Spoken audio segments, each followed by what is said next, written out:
Operation सिंदूरचे live updates आपण आपल्या प्रेक्षकांना देतोय आणि प्रत्येक लाईव्ह कव्हरेज आपण खरं तर घेतोय, प्रेक्षकांना प्रत्येक लाईव्ह अपडेट देतोय। या क्षणाची मोठी बातमी आपण पाहतोय, भारतानं पाकिस्तान विरोधात ऑपरेशन सिंदूर राबवलेलं आहे। ऑपरेशन सिंदूर यशस्वी करून दाखवलं भारतानं पहलगाम हल्ल्याचा बदला घेतला आणि पीओके मधील दहशतवाद्यांचे 9 अड्डे उद्ध्वस्त करण्यात आलेले आहेत। भारतानं पाकिस्तानला दहशतवाद्यांना चोख प्रत्युत्तर दिलं असल्याचं पाहायला मिळतंय। ऑपरेशन सिंदूर राबवत दहशतवाद्यांचे 9 तळ उद्ध्वस्त करण्यात आलेले आहेत। सुवर्णा, 9 ठिकाणी एअर स्ट्राईक करण्यात आलं। पीओकेतले काही भाग आहेत, पाकिस्तानातले काही भाग आहेत आणि अशा ठिकाणी 9 एअर स्ट्राईक करण्यात आली। तर मध्यरात्री नेमकं काय घडलेलं आहे आपण ते ग्राफिक्सच्या माध्यमातून असं जाणून घेऊया। तर भारतीय वायुदलाकडून पाक व्याप्त काश्मीरमध्ये मध्यरात्री हल्ला करण्यात आला। हवाई हल्ल्यात दहशतवाद्यांची 9 ठिकाणं उद्ध्वस्त करण्यात आली।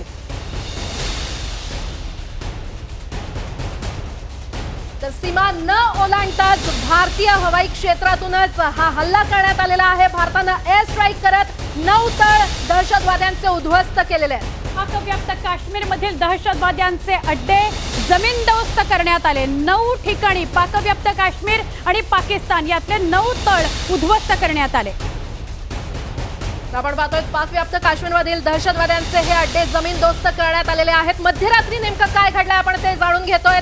भारतानं पाकिस्तानला चोख प्रत्युत्तर दिलेलं आहे आणि नेमकं कुठे कुठे हा हल्ला करण्यात आलेला आहे आपण ते देखील जाणून घेऊयात।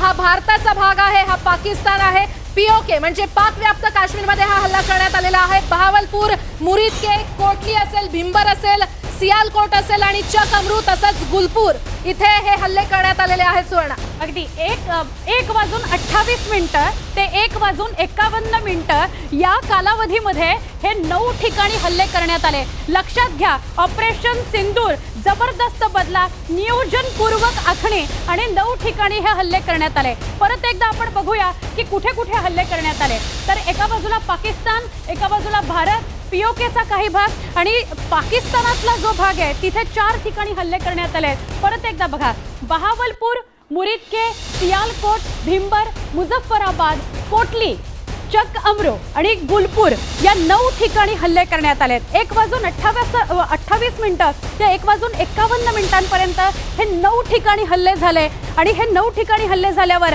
1 वाजून 51 मिनिटांनी आपल्याला आर्मीने एक ट्विट केलेलं बघायला मिळालं। जय हिंद, ऑपरेशन सिंदूर सक्सेसफुल, पहलगाम हल्ल्याचा बदला घेतला असं ते ट्विट होतं।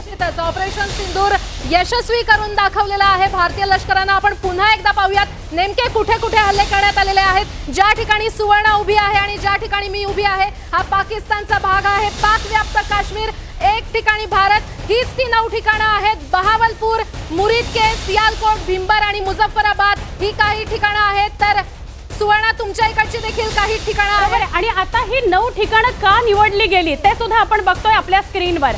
भारतीय सीमारेषेपासून 100 किलोमीटर अंतरावर ही सगळी ठिकाणं होती, जी 7 ठिकाणं आम्ही तुम्हाला दाखवली। आणि याच ठिकाणी दहशतवाद्यांना आश्रय दिला जात होता आणि त्याच पार्श्वभूमीवर खरं तर हे हल्ले करण्यात आलेले आहेत। दहशतवाद्यांचे तळ जिथे होते तिथे हल्ले करण्यात आलेले आहेत। भारताच्या हल्ल्यामध्ये दहशतवाद्यांचे तळ उद्ध्वस्त करण्यात आले, ट्रेनिंग कॅम्प्स उद्ध्वस्त करण्यात आली आहेत। तर मुरीदके हे सांबापासून 30 किलोमीटर ठिकाणावर आहे आणि तिथेच हा तळ उद्ध्वस्त करण्यात आलेला आहे। मुरीदकेमध्ये लष्कर-ए-तोयबाचा दहशतवादी तळ होता अशी माहिती भारतापर्यंत पोहोचली होती आणि त्याच पार्श्वभूमीवर हा हल्ला करण्यात आला। आता बघा, बहावलपूर इंटरनॅशनल बॉर्डर पासून 100 किलोमीटर अंतरावर जैश-ए-मोहम्मद याचं हेडक्वार्टर आहे बहावलपूर इथं आणि म्हणून बहावलपूर निवडलं गेलं। त्यानंतर मुरीदके जे सांबापासून 30 किलोमीटर अंतरावर लष्कर-ए-तोयबाचं तळ आहे ते देखील उद्ध्वस्त करण्यात आलंय, ते देखील निवडलं गेलं। मुंबईतील हल्ल्यावेळी दहशतवादी मुरीदकेवरूनच आलेले होते अशी माहिती मिळाली, त्यामुळे मुरीदके निवडलं गेलं। आणि हे सगळे जे दहशतवादी तळ आहेत, एक महत्त्वाचा मुद्दा, एलओसीच्या जवळ पुंछ राजौरी पासून 35 किलोमीटर अंतरावर हे मुरीदके आहे आणि त्यामुळे ते देखील निवडलं गेलं। 20 एप्रिल 2023 पासून पूंछ आणि 24 जून 2024 रोजी यात्रेकरूंच्या बसवरील हल्ल्याचा प्लान हा मुरीदके इथं झालेला होता। आणि त्यानंतर सवाई पीओकेच्या तंगधार सेक्टरच्या 30 किलोमीटरवर दहशतवाद्यांचा कॅम्प हा सवाई इथे होता. सवाई देखील हे तळ देखील निवडण्यात आलं. हे देखील तळ उद्ध्वस्त करण्यात आलेलं आहे. कारण 21 ऑक्टोबर 2024 रोजी गांदरबल, 24 ऑक्टोबर 2024 रोजी गुलमर्ग आणि 22 एप्रिल 2025 मध्ये पहलगाममधील हल्ल्याचा प्लॅन सवाई इथूनच झाला होता. त्याच पार्श्वभूमीवर हे तळ उद्ध्वस्त करण्यात आलेलं आहे. त्यानंतर 5वं ठिकाण बिलाल, जैश ए मोहम्मदचं हे लॉन्च पॅड इथे होतं आणि त्यामुळे बिलाल देखील निवडण्यात आलं. बिलाल तळ देखील उद्ध्वस्त करण्यात आलेलं आहे. 6वं ठिकाण होतं कोटली, राजौरीच्या जवळ LOC पासून 15 किलोमीटर दूर लष्कर ए तोयबाचा तळ आहे. हा कोटली तळ उद्ध्वस्त करण्यात आलेला आहे आणि इथे 50हून अधिक दहशतवादी असल्याची देखील माहिती भारतापर्यंत पोहोचली होती. भारताच्या गुप्तचर यंत्रणांना मिळाली होती. त्यानंतर 7वं तळ होतं बर्नाला, हे देखील उद्ध्वस्त करण्यात आलेलं आहे. राजौरीच्या जवळ LOC पासून 10 किलोमीटरवर दहशतवादी तळ बर्नाला होतं. हे बर्नाला तळ देखील आता उद्ध्वस्त करण्यात आलेलं आहे. आणि त्यानंतर सज्जाल, सांबा कठुआच्या इंटरनॅशनल सीमेपासून 8 किलोमीटर अंतरावर जैश ए मोहम्मदचं तळ होतं. हे तळ आता उद्ध्वस्त करण्यात आलेलं आहे. भारतानं एअर स्ट्राईक करत महमुना हे देखील तळ उद्ध्वस्त केलेलं आहे. सियालकोट पासून इंटरनॅशनल सीमेपासून 15 किलोमीटर अंतरावर हिजबुल्लाचं ट्रेनिंग सेंटर सुरू होतं आणि तेच आता उद्ध्वस्त करण्यात आलेलं आहे. चला आता मी तुम्हाला घेऊन जाते ते वेगवेगळी व्हिज्युअल्स दाखवायला. एकूण 10 व्हिज्युअल्स आपल्याकडे आतापर्यंत पोहोचली आहेत. हल्ला झाल्यापासून आतापर्यंत अत्यंत अचूक, कुठलीही फसवी अशी ती व्हिज्युअल नाहीस, अत्यंत अचूक अशी व्हिज्युअल्स आहेत आणि ती मी तुम्हाला या टच स्क्रीनवर दाखवणार आहे आणि ती सगळी तुम्हाला एक्सप्लेन पण करणार आहे. बघा, हा पहिला पहलगामचा हल्ला, पहलगाम दहशतवादाचा बदला घेतला गेला. ही जी दृश्य आहेत ती काय सांगतायत ते आता मी तुम्हाला दाखवते. हेच ते एअर स्ट्राईक, 1:28 हे जे एअर स्ट्राईक केलं गेलं, एकूण 9 ठिकाणी एअर स्ट्राईक झालं. त्यातलं हे एक दृश्य आहे जे मी तुम्हाला दाखवते. हे जे तुम्हाला दिसतंय हे ते मूळ ठिकाण आहे जिथे एअर स्ट्राईक करण्यात आलं आणि किती मोठा ब्लास्ट झालाय बघा. आपण जे मिसाईल वापरलेलं होतं ते इतकं अप्रतिम मिसाईल होतं, इतकं अत्याधुनिक मिसाईल होतं की जर ह्याच्या आजूबाजूला कुठे जर लोकवस्ती असेल जरी तरी त्याला कुठलाही धक्का लागणार नाही. तर बरोबर इथे जो दहशतवाद्यांचा तळ आहे, हा जो दहशतवाद्यांचा तळ आहे तो फक्त उद्ध्वस्त करण्यात आलेला आहे. बघा, हे दुसरं दृश्य मी तुम्हाला दाखवते. हे जे दृश्य आहे हे अजून एका एअर स्ट्राईकचं दृश्य आहे. हे जे एअर स्ट्राईकचं दृश्य आहे इथे सुद्धा तुम्हाला बघायला मिळेल. या बाजूला थोडीशी आपल्याला वस्ती बघायला मिळते पण इथे किती मोठा उजेड आहे बघा. तो उजेड कसला आहे? तो आपण पाडलेला उजेड आहे, एअर स्ट्राईकचा उजेड आहे. आपण हे जे मिसाईल डागलं, हे मिसाईल डागल्यानंतर किती मोठा स्फोट झाला बघा. आता तिसरं दृश्य मी तुम्हाला दाखवते. हे तिसरं दृश्य खरं तर अंधार आहे, 1:28 सगळे आरामात झोपलेले असतील आणि त्यावेळेला भारतानं आपला बदला घेतला आणि तो बदला ऑपरेशन सिंदूरच्या माध्यमातून घेतला. हे तिसरं दृश्य, इथे एक एअर मिसाईल टाकलं गेलं बरोबर या भागामध्ये जिथे दहशतवाद्यांचा तळ होता. 3 महत्त्वाच्या दहशतवादी संघटना, त्यातल्या एका संघटनेचा ट्रेनिंग कॅम्प हा उद्ध्वस्त करण्यात आला एअर मिसाईल टाकून, एअर स्ट्राईक करून. तिन्ही दलांनी मिळून आणि प्रामुख्याने एअरफोर्स आणि आर्मीने मिळून हे केलेलं आहे ऑपरेशन सिंदूर.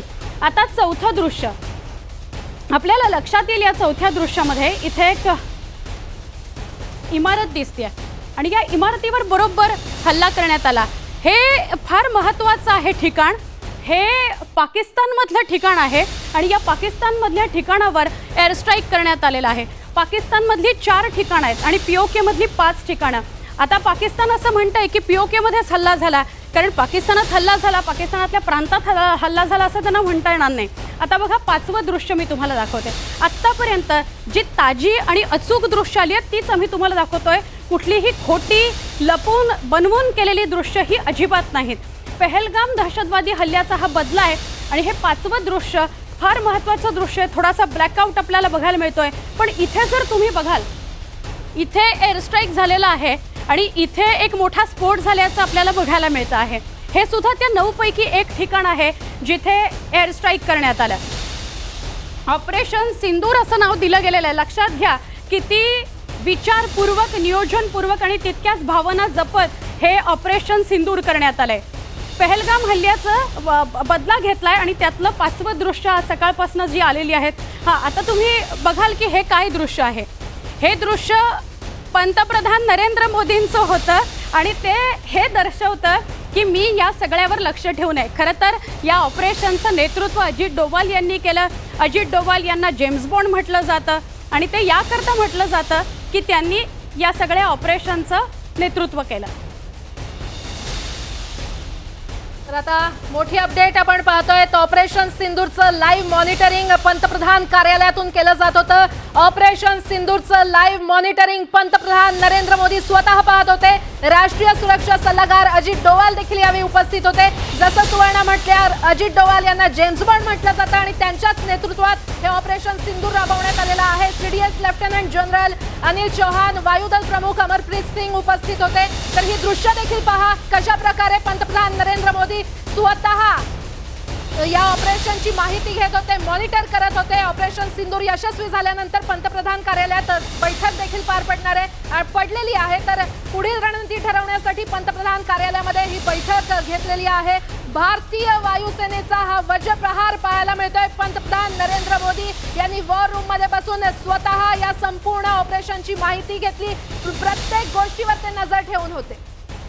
ही तीच दृश्य जी आत्ता आपण काही क्षणापूर्वी आपल्या प्रेक्षकांना दाखवत होतो आणि तीच दृश्य काही वेळापूर्वी पंतप्रधान नरेंद्र मोदी बघतात. अजित डोवाल त्यांना कदाचित ही ताजी दृश्य दाखवत असतील की हमने रात में क्या किया. खरं आहे. तर आपण पाहतात वॉर रूम मधून पंतप्रधान नरेंद्र मोदी हे स्वतः अजित डोवाल यांच्याकडून माहिती घेत होते. प्रत्येक क्षणाक्षणाचे अपडेट पंतप्रधान नरेंद्र मोदी यांना देण्यात येत होते.